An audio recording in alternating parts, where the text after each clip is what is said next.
So, as you've understood, we're going to talk a lot about fragmentation today. We're going to start with the first round table, talking about geopolitical fracturing. Is the return of Donald Trump to the White House?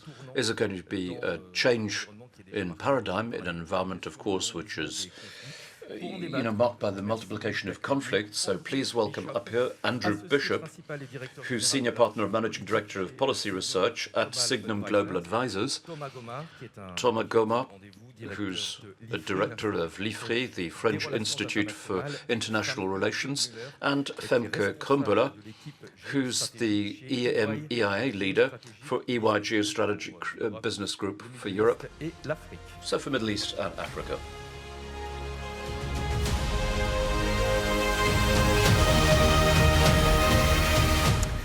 Bonjour à tous les trois. So, good morning to all three of you. Thank you for starting off this conference. First question for you, Thomas, and which is constant. Donald Trump has just come back to the White House in a world that has changed a lot since his departure in January 2021. That's the least we can say, Stéphane. I was saved by God to make America great again. So everything's a question of good common sense. I took these two sentences from his investiture speech and tried to forecast what's coming. And I think that what we can say is that we're going to be in a transactional world, and we're going to need all our analytical capacities to try to understand the consequence of this transactional approach. And we're going to be saturated with declarations and decisions which are going to make our work harder, and insofar as it's trying to anticipate the consequences for stakeholder A or B. And I think that the risk is trying to avoid the real subject, which is the underlying ideological approach, his outrageous behavior, and then the Republican. There's also the tech sector, which is trying to forge a new vision of the world, where the Europeans, I don't think, are prepared for. And also there's a discourse which is clearer, if you look at Marco Rubio, who's the Secretary of State, to rewrite the rules. And so this is, I think, is what's coming, and which is going to be part of our discussions. And it's also part of a world which has changed since 2021. I'm not going to come back to what happened at the Capitol, 6th of January, and the investiture after the events of the 6th of January 2021, but there are two elements of deep transformation. First of all, the conflict on February 2022 with the large-scale invasion of Ukraine by Russia, and also the 7th of October 2023 with the militarized terrorism of Hamas and Israel's reaction, which has recomposed the Middle East. So that's the conflict. Then there's the second element, which is the acceleration in two dimensions of environmental impairment and technological propagation. I think that these two aspects are going to give you a good idea of what's happening, sort of like at the end of Trump 1 and the beginning of Trump 2. How do you interpret the declarations about Greenland and Panama, which have also marked the beginning of his term of office? The two developed, the very in line with the American strategic, which is a strategy of having two ocean sides and to have naval superiority. I think that this announces two things. The first, which is a little bit paradoxical, is that they're going to recenter the strategy on the North Atlantic, because what that means is that the anticipation of the fact that there's going to be more Chinese boats in the North Atlantic by the northern route, and so the control of Greenland is explained by this, and for Panama, of course, this is to control the passage between both oceans. So this is fairly in line with American strategy, but there's another more worrying reading into this, which is that the guarantor of this system after 1945 is now talking like Vladimir Putin, sort of like talking about territory. It's a new renewed form of imperialism. And that, if we can't get it by fair means, then we get it by foul. And Andrew, what does the return of Donald Trump to the White House, what can it change for us with respect to the different conflicts that we've just talked about? I agree with him, but I think I would agree with the first. It's a defensive reactive strategy with respect to Greenland rather than being imperialist. But it's an interesting debate.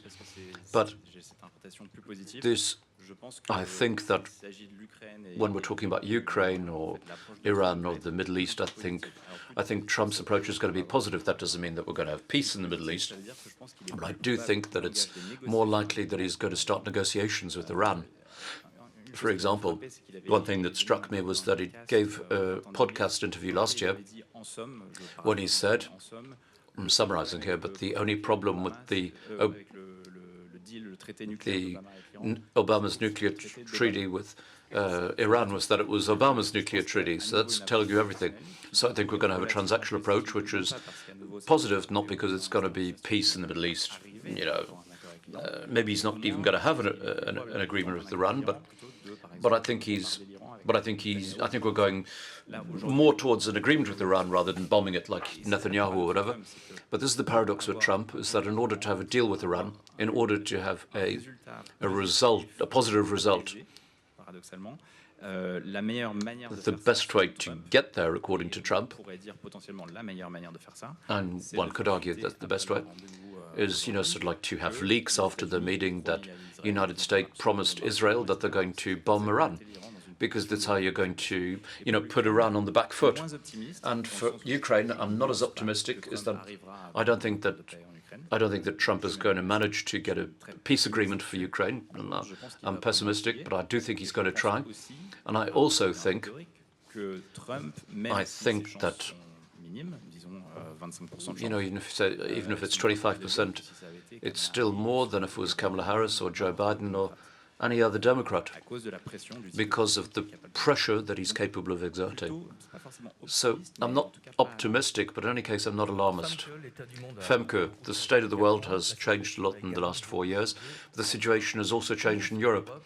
How can Europe, how could it and should it react? It's in a very complicated situation today, because, like we were saying, the world is changing. And the former ways that Europe did, and its way of projecting its power on the world through standards and regulations, this idea of soft power isn't working anymore. And I think we've got to reset our mindsets and our software, as it were.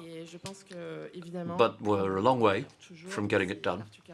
And I think it's complex because there are 27 of us, because we've got European interests and national interests. And when I look,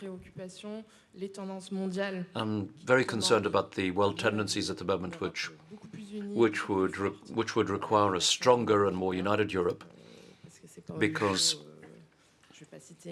I'm not going to talk about one particular country here, but sort of like one little country is not going to get there on its own. And yet then when you look at national tendencies and trends, part of the European electorate, which is suffering from the national or international consequences, saying that the solutions, so, sort of like the election of extremes, the extreme right, which is happening more and more, and they're getting into power, and they've got an influence on power. And I think that, so precisely what can we expect from the elections in Germany in 3 weeks, because you were talking about national interests? It's a very good question, and of course we all know, sort of like the two most significant countries in Europe that we need in order to take, decisions, France and Germany, they're completely out of order at the moment. Germany has anticipated local elections in 3 weeks, which is something that never happens in Germany. So the fact that this is happening is quite a significant change due to the fact that there are early elections and the results on, so like it's going to be a lot more fragmented environment, like in a lot of other European countries at the moment. Probable result is that there's going to be a coalition which is going to be led by CDU, Friedrich Merz, in coalition probably with the center of left, which is the SPD, the Social Democrats, or with the Greens. A little more complicated, I think. And I think the big debate which is going to happen in Germany is the will and the capacity, because we need a constitutional change. I don't know how we call it.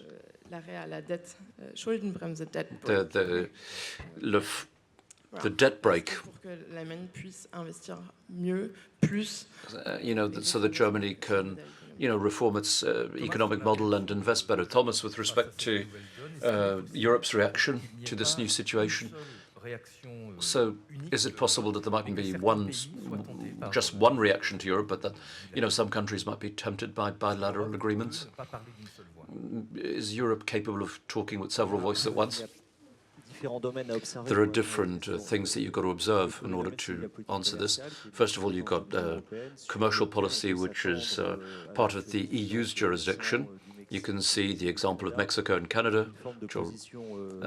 where this is a common position with respect to tariffs and trade rules.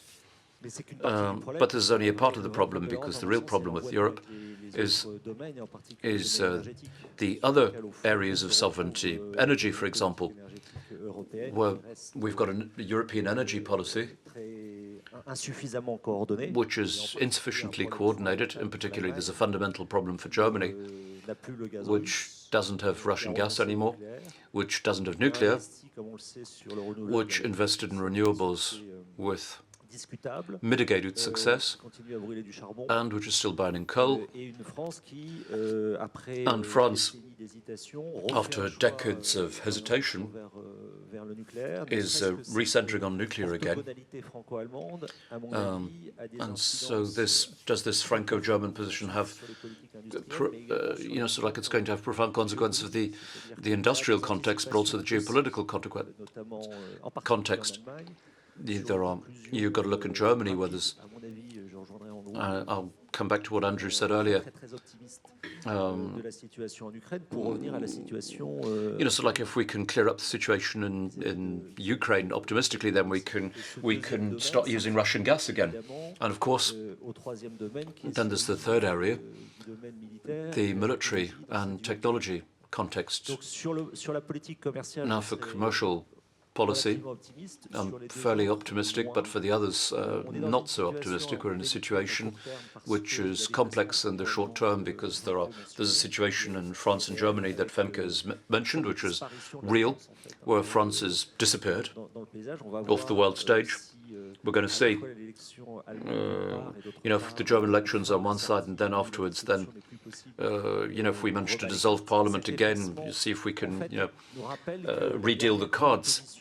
But the last major opposition, transatlantic opposition, was in 2003, where Europe sort of like opposed the war in Iraq, which was Paris, Berlin, Moscow, and that this type of opposition today would be totally irrealistic today, if this were to happen today, due to what's happened in Russia, but also due to the German-French machine, which is in difficulty. Then if we look at, Poland, which is completely thinking about security, 4% of its GDP spent on defense. Poland is developing quite well. And then a Danish presidency as from the 1st of July 2025, which is already wondering about the Greenland question. So in 2025, I think that the Europeans are going to be defensive with respect to the Trump administration, which is going to find the way to divide and rule. Does this new situation, is it going to break up certain blocs or groups? That the question of the transatlantic relationship is going to be at the center of current affairs in 2025. This is the transformation, principal transformation, because what we consider as being the matrix of what we call globalization is the transatlantic relationship. But this is a matrix in which, sort of like this, the political situation is changing, is that the opinions are more and more defined in the political expression with respect to this globalization, or at least what they understand it to be. And also this concept of globalization is, if you look at the Chinese bloc, but also the ASEAN countries, which are still sort of like the more in that attitude than the Europeans and the Americans are. The second major subject is that this transatlantic relationship has, so you've got Europeans who've been underinvesting in defense since, the 70s, and now they're in an acute crisis with a protector, which is saying, you're going to have to look after Russia yourselves for the next generation, which is creating stupor because Europeans, despite, sort of like they spend 300 billion a year, are incapable of dissuading Russia on the European continent. So we need about 500 billion euros. At the same time, you've got pressure, sort of like brought by, Donald Trump, but it's entirely consistent with the policy of George W. Bush about the insufficiency of the participation and sharing the load of defense. So you've got to, so they're saying you're going to have to spend 5% in military defense. France is spending 2% in the situation that we know. So I think that there's a subject which is so the topic indeed is very tricky because there are, when it comes to these structural investments over 2 generations, that must be solved in a very acute moment with a protector, which is quite unpredictable. Famke, Andrew, I would like to add something about the unity of the European countries facing as a response to the United States. Another challenge that I can see is Trump is indeed going to mix up things from the subjects from a European point of view. He's going to refer to China, defense, trade. But when looking at Europe, when it's about a trade, they need to turn to the EU. When it comes to defense, you need to turn to NATO. Exports, Germany, China, we don't really know. But even though there's a true will, even if there's a will to have a consistent, a coherent response, well, that's the first question. Number 2 is how we're going to do things, whilst competencies are disseminated a bit everywhere. So this is going to be another challenge. Andrew? Well, to add on optimism, I'll say that the main issue for Europe is that ideally we should have a strong Europe that doesn't need to rely on a partner, whether it is the United States or China. Well, we don't have it.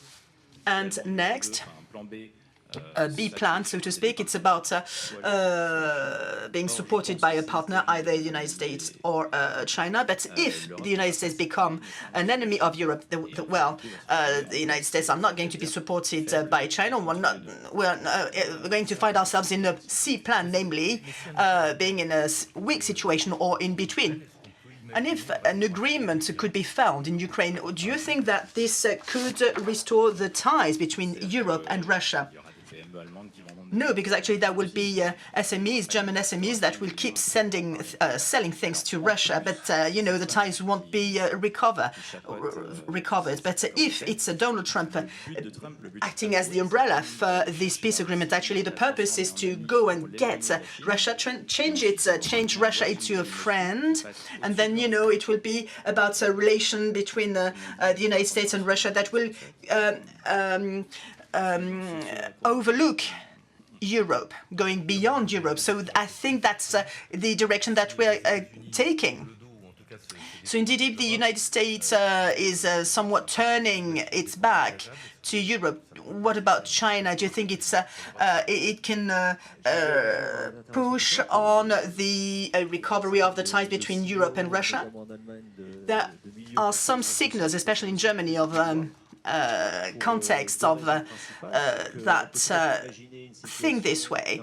But I think it's like an illusion. If there's, for instance, a ceasefire, will it be sustainable? And if the the consequence of war in Ukraine is about energy and also the imports of Norwegian and so on, these products, these goods from these countries. So it's between Washington and Russia and Moscow that doesn't go through the situation in the past, as it was in the past for the Europeans, with the problems of the secondary sanctions that, in my view, will remain there for quite some time, for quite a long time. So I don't think that the situation will be back to before the war in Ukraine. And also it depends on Putin, because the Europeans are so willing for this war in Ukraine to stop that they are really willing to negotiate. But I don't feel that in the contact that I have with the Russian colleagues, because the Russians remain in a very maximalist position, especially when it comes to Ukraine, and also a sustainable pressure on a number of countries, of NATO countries. I would like to insist on the fact that I'm quite pleased that we all agree, because I received quite a number of questions from companies. Because, for instance, I hear, some people would say, well, Trump is now in power, so we'll soon find an agreement. And actually, these people need to understand that we're not going to be back to relationships that as they used to be in the past. And for instance, in the past, it was not a total invasion of Ukraine, and the sanctions were still in place, actually. So even though there are a few sanctions here and there that will be removed, I think that most of the sanctions will remain. And there's another thing to insist on this concept. I think that as a company, we need to understand that it's about, we have to make a political choice when we decide to go and be present in some countries or not. There are countries, there are companies that are on the first page of newspapers as for where they're trading. And in the vein of this roundtable, we'll discuss with the president of SEB company. They've decided to remain in Russia and in Ukraine, in both countries.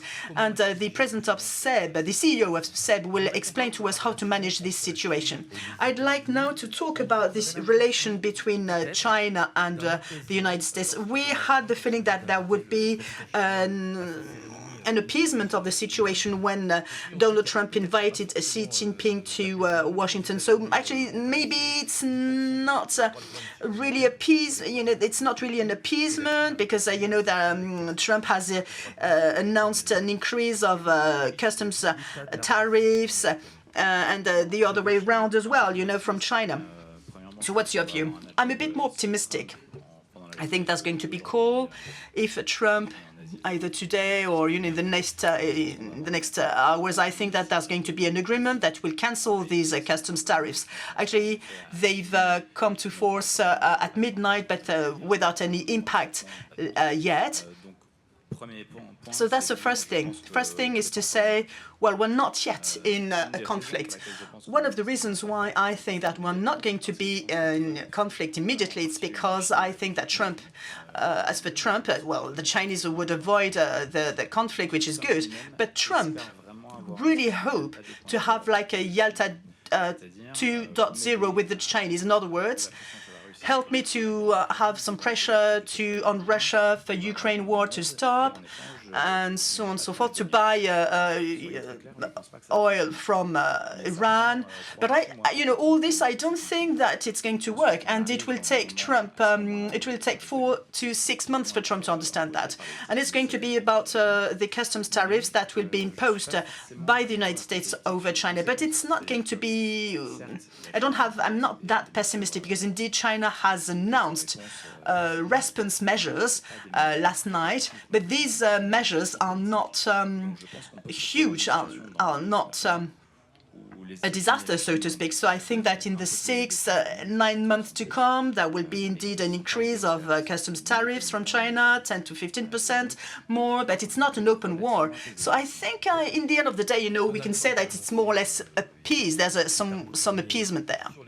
Trump has announced an increase of the tariffs from when it comes to the goods from Canada and Mexico and so on. So do you think that these announcements were not a message sent to China, for instance, you know, in telling China, well, look at what we're doing with Canada, with Mexico, and we're not going to be feared to do the same with you, China. I don't think that Trump wanted to do anything strong with Canada and Mexico. So you mean there was no calculation, no idea in the back of Trump's mind? No, I don't think so. And when his spokesperson said last Friday, well, these are promises that the president made, he's sticking to them. And if he decides to cancel that afterwards, well, it's another story. Now, when it comes to China, Trump doesn't. I think that China is not feared of Trump at all from an economic point of view. So if the message is, well, be careful, from Trump is, be careful, China, well, China is not disrupted. So this impact is limited. The American Trump's impact is limited. So I'm not sure we can use the word of sanction, but rather restriction. But what about DeepSeek? It has disrupted the American technology last week. So doesn't this show that these restrictions are not really effective? Because DeepSeek has developed a model which is as performant as ChatGPT with elements that are not at the level of NVIDIA. Chips that are not at the level of NVIDIA. Actually, it's not the first time that this happens. We've had several other examples where Chinese technology, from a Western point of view, was more advanced than expected. I don't have an answer to that either, but I think that it's important to reflect on a wider manner as for what we want to be successful upon. What Europe wants to be successful upon, you know, when it comes to this restriction, because it's a new era from a geopolitical point of view, a new globalization era. That's what I call a geostrategic race. As for who's the most powerful, which country will be able to project its political system, its values, its way of seeing the world into the world at a global level. And this race is indeed between China and the United States. And there are a lot of measures that are being deployed in order to be able to impact the power of the other party, you know, from a military point of view, from an economic point of view, and so on. And the United States are very worried with the military capacity of China. So the restrictions are also in this purpose, but I would understand that in a wider manner, if I may say so. So when it comes to the future, what is going to come up, I think that you know, whether the controls related to exports work or not, I think that anyway we'll have many more policies related to economic security, whether it is controls on exports, investments, and industrial policy, commercial trade policy with customs tariffs and so on.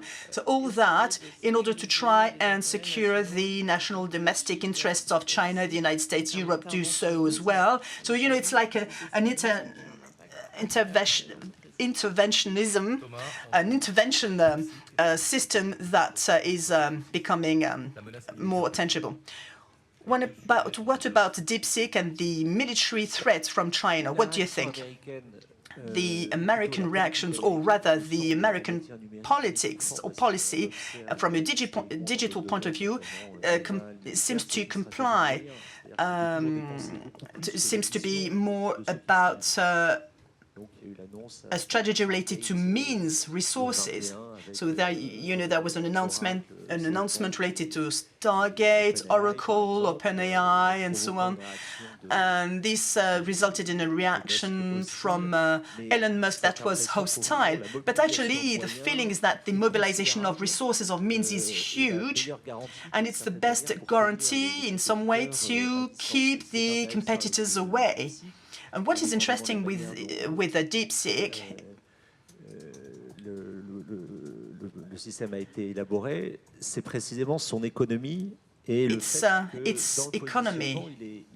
The fact that in its positioning, it's presented as being more virtuous in terms of sustainability rather than the American model. There's another thing that we should keep in mind. When you make a relation between the report from the National Intelligence Council dating back to 2022, which is published every 4 years when it comes to global trends. Actually, this report mentioned 5 scenarios as for the world to come, and the 5th scenario is very interesting to me because it anticipated on Biden's administration, and also another anticipation as for a closer relationship between the United States and China, especially from an environment point of view.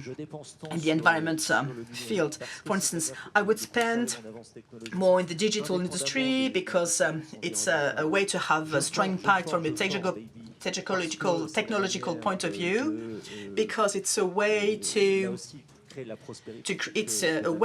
generate prosperity, as Donald Trump explained. But this is going to result also in a reaction of hostility when it comes to the commitments taken and the sustainability challenges. And this is a big concern for the Europeans, namely,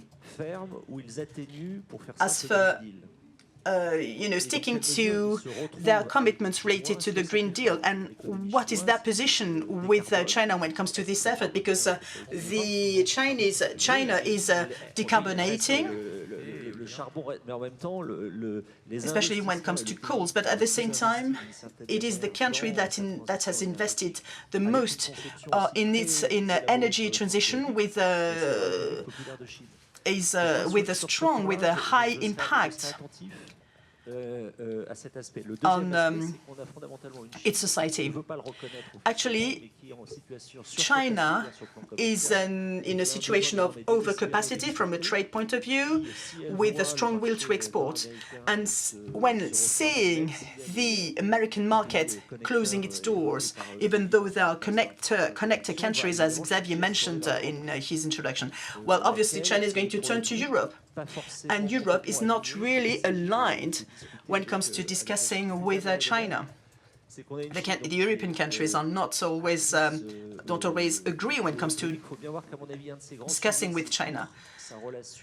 And beyond its relationship with the United States, it's more and more about a relationship with India, the emergence of India. The ratio is as follows: an aging China and India that in the next 2 decades, is going to increase its will see its demography increasing drastically. So we shouldn't see things through the tension between America, the United States, and the China, but also as for how China is in the capacity to deploy its efforts to other countries, because it's about investments and a presence that are growing, especially in the Asian countries and in Africa. As for Mexico, I think that there's a huge, when it comes to DeepSeek, there's a huge misunderstanding as for DeepSeek, namely the fact that the Chinese are have developed a software that is much more efficient and effective, but they've designed this software based on hardware, on American hardware and equipment. So, this pushes the limits far away, and the winners are those who have the biggest number of hardware, the biggest volume of hardware. It's a huge progress, a huge improvement in terms of how to use resources, as you said very well. But these resources remains the critical variable. And in this sense, the Chinese have demonstrated that chips, have their use, and That's what we've been hearing, but it's very simplistic. Another thing, in 2 words, I fully agree with Thomas on the fact that the United States closing their doors, changing, seeing the whole world as an enemy. They're opening the door, they're paving the way for China. And also at the same time, there are a lot of pushbacks from those southern countries. We can see, for instance, Brazil, India, Turkey starting to roll out, to deploy investigations, complaints to the WTO, and so on and so forth. So this shows that China has indeed an opportunity, but I don't really believe that China is going to manage to capitalize on this opportunity. Thomas? The biggest issue is there in terms of methods and analysis. We're saturated with information analysis as per the American system because it remains an open system.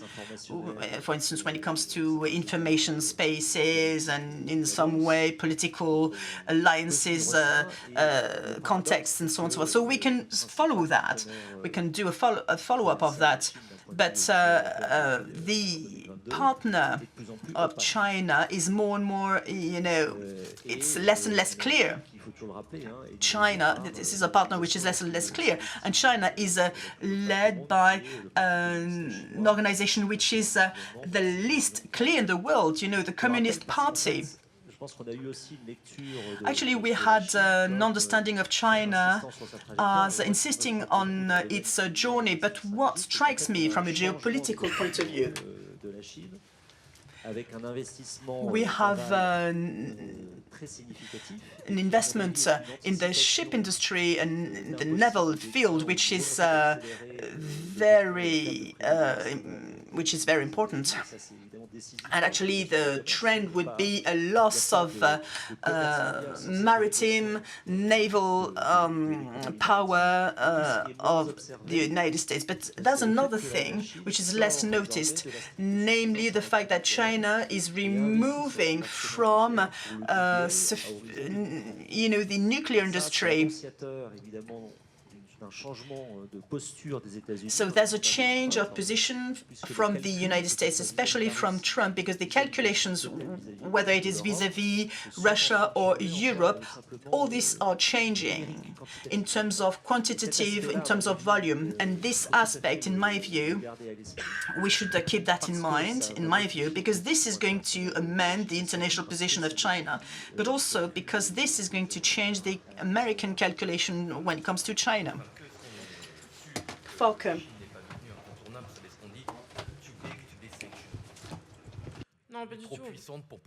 Too big to be sanctioned. What do you think of that?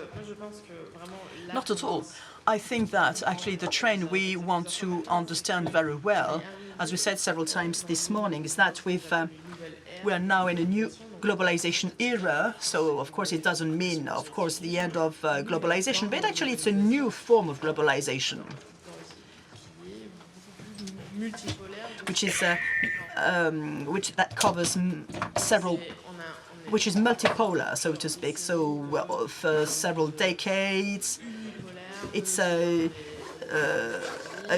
unipolar, monopolar world dominated by the United States, with geopolitical cooperation, a focus on economic efficiency when it comes to international investments, the supply chains located in places where there was economic sense and so on and so forth. So indeed, the world is becoming more multipolar, where China is starting to play a key role. The United States are starting to play a key role, are playing key role. There are,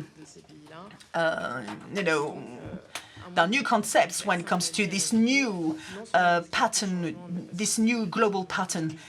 So it's more difficult to navigate in this world because there are many more actors, many more different interests, many more conflicts, and all that with a focus which is somewhat new, or that comes back on the aspect related to geopolitics,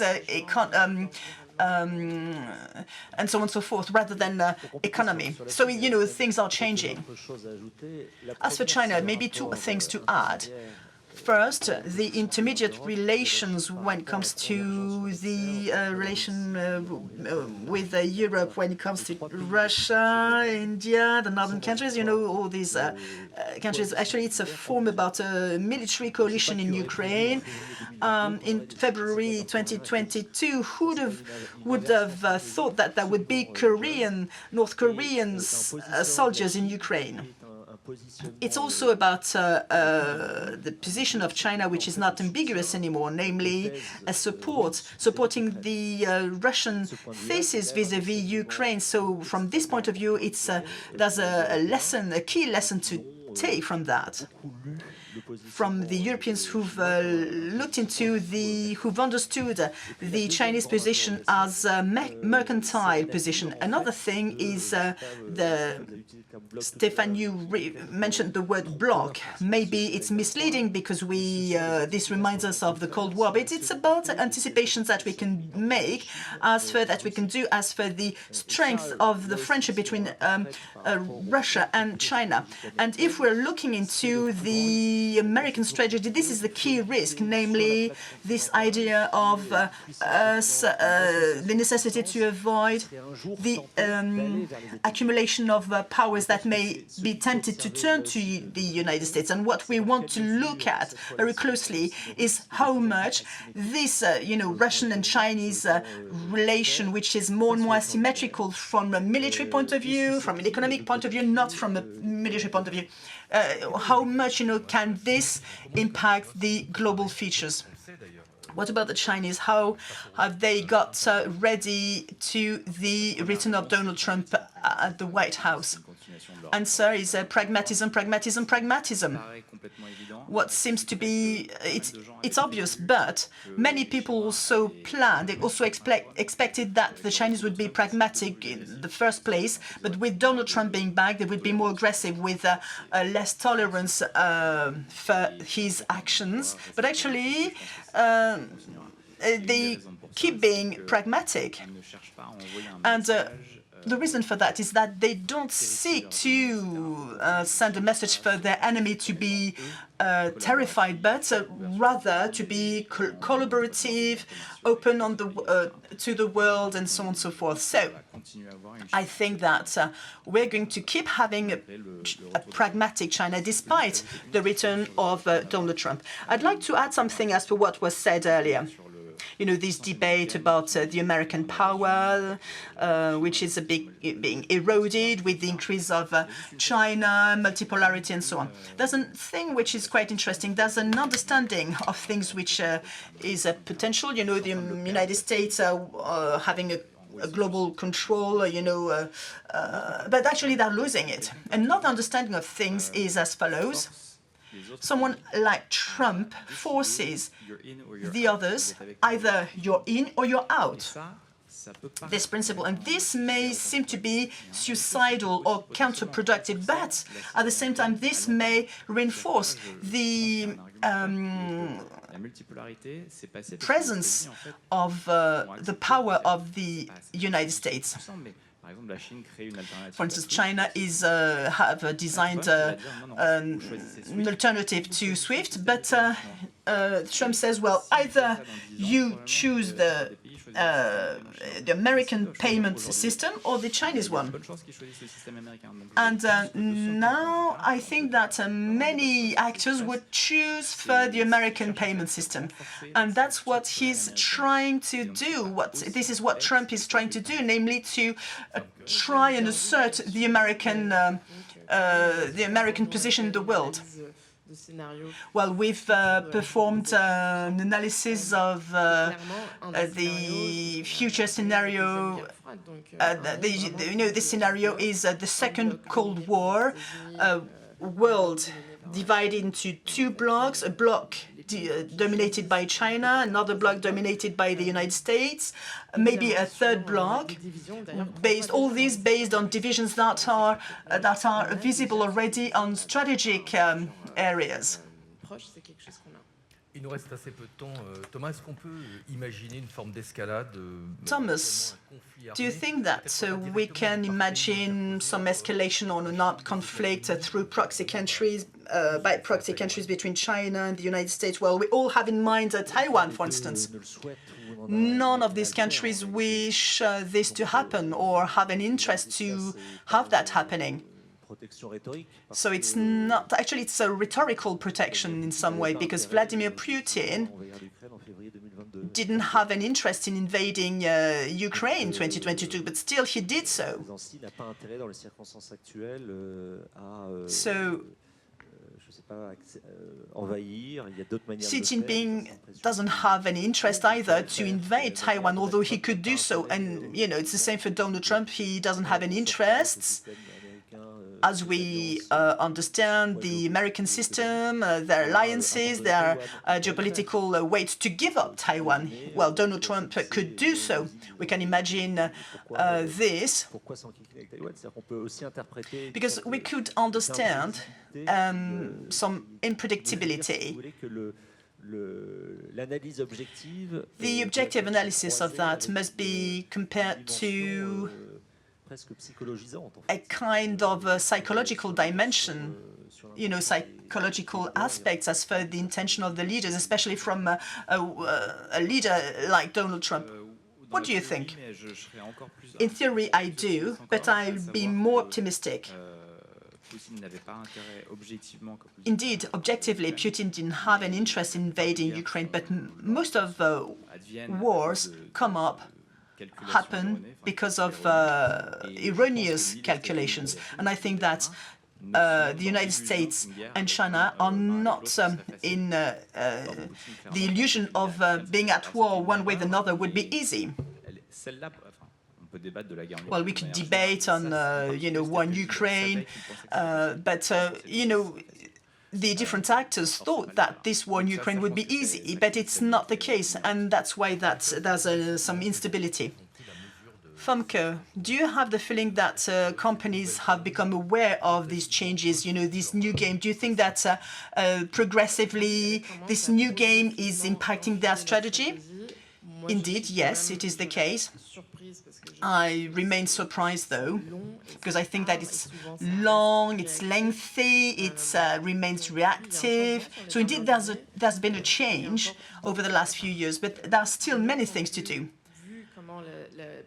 From our point of view, as for, you know, the fact that geopolitics is very volatile and so on and so forth, we need a strategy that is regular, integrated in anything corporate, or in all the things that are done at a corporate level, with this reactivity in a moment of crisis. So it's not related to structure, nothing about any structural elements. So it's not about one single crisis, but it's more about structural changes that are being deployed. I think that companies should have Mike Tyson's strategy, namely everyone has a strategy until they have to face a big problem. Okay, let's close this session, this roundtable, with this mention of Mike Tyson. Thank you very much, everyone, for this roundtable.